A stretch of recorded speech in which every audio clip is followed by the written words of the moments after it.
are the diagonal letters, and not all of these letters are found in the St Cuthbert Gospel. The letter V, for example, if you wanted to write a letter V, you used a U. So this letter is one that we make up.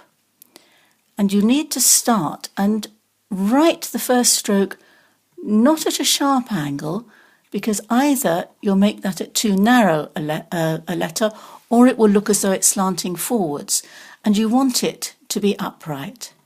So this letter, in fact I've made that one too narrow, so let's start to do that again. These letters should be about as wide as the letter O of the alphabet.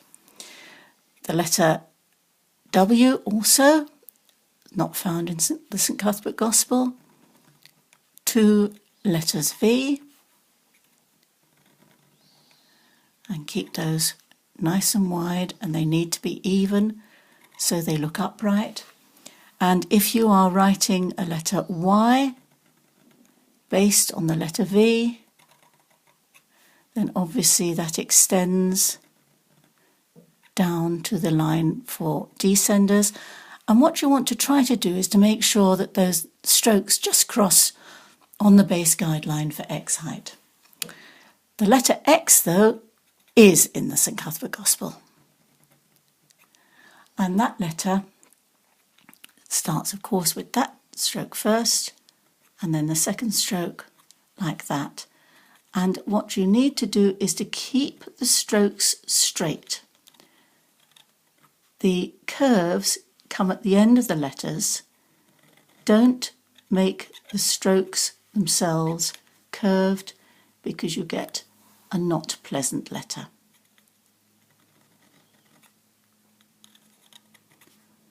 And then the letter Z, straight stroke, flatten your nib slightly for the second diagonal stroke, and I'll show you why. If you don't do that, you get a very narrow stroke and it gives you a weak letter.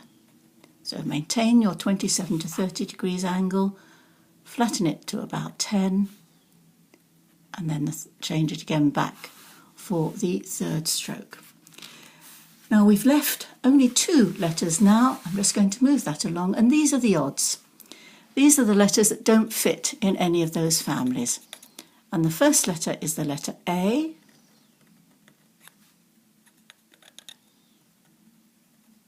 And it is simply the first stroke with the bowl. Now, when I'm writing this, do slightly change that bowl, so I'm not absolutely on the St Cuthbert's one, by pushing up to make almost like a teardrop as the counter. Oh, sorry, that should be straight. So here we are, and I've pushed that up. So you get a slight snick in there, and can you see that white space? The counter looks a little bit like a teardrop, and that is my preferred shape, though of course it isn't authentic as in the St Cuthbert Gospel. And then the letter S is tight in the bottom stroke and then the top stroke, and you can do that little line if you like.